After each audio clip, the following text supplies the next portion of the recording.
Hey, why don't you give your houseplants a summer vacation and introduce them to some fun friends?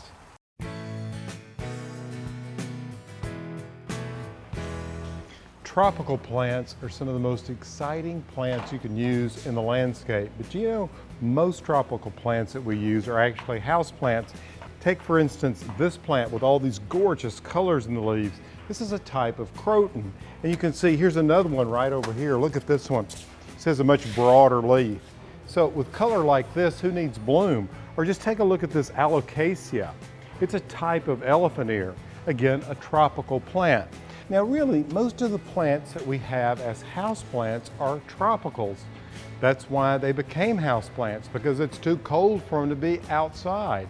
But you know, some tropical plants are actually very good for growing outdoors. And it's a good idea to take your tropical plants or your houseplants outside for a little break during the summer. Consider it maybe summer vacation or summer camp for your houseplants. And some of these can be really spectacular around a patio setting, or even worked in with other plants that you might be using in some of your outdoor living spaces.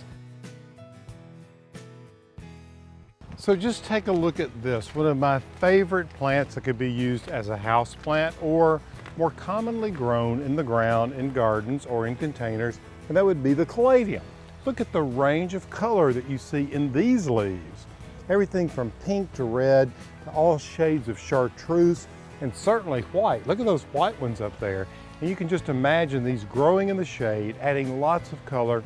When you combine these with something like impatiens, well, you've got a classic combination.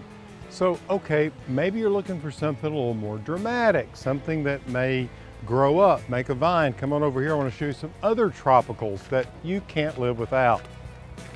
Now just take a look at this gorgeous thing. It just screams the tropics, doesn't it? Just screams Hawaii, the beach.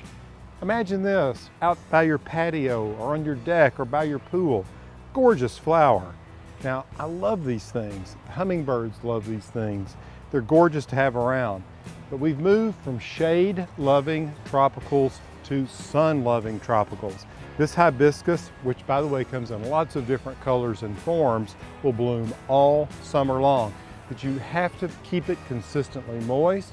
It needs absolute full sun. You need to feed them regularly, and I think it helps to talk to them. Now this one's in a shrub form, meaning it's branched all the way to the bottom. But just step over here, they've got them in lollipops. I'll show you what I mean by a lollipop. So when they're grown on a single trunk like this and they come up, it's called a standard or a lollipop, but I wouldn't recommend licking this lollipop. Now hibiscus, this is just one idea. Let me show you a couple of others. If you really want to keep going up, up, up in a limited growing season, probably what you need to do is think about some of these extraordinary tropical vines. So just take a look at this. We'll call this Mandevilla land. They come in all different colors, and just look at this one. What a gorgeous, hot, hot pink. That's what we call lipstick red. Now this vine will grow like 7 or 8 feet over the course of a growing season, and they're just loaded with all kinds of buds. This pale pink one back here, by the way, is one of my favorites.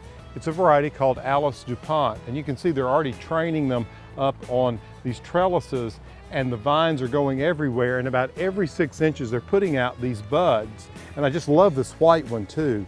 Just look how cool and fresh these flowers look. They're just really gorgeous, and the foliage is so healthy. Clearly there are a lot of tropical plants that you can choose from, and if you think about it, really all the annuals that we plant are tropicals. They came from faraway places where it's very warm, like these Gerbera daisies, which came from South Africa, and these little calibrachoas, which are actually from South America, and these hibiscus, which clearly come from the tropics. And you can see here with the colors I've chosen, I've turned this into sort of a fruit punch approach, if you will. Starting out with this apricot, and if you look at the center of this hibiscus bloom, you'll see that there's pale pink. There's also some really deep, sassy pinks in there. And you can see the color echo going in through all of these plants. So what I'm going to get is not only these exotic big blooms, but there's going to be a sense of harmony because all these colors sing together.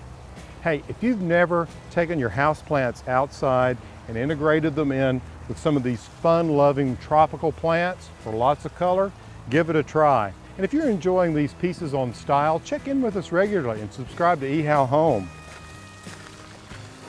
Now I gotta get these home and get them planted.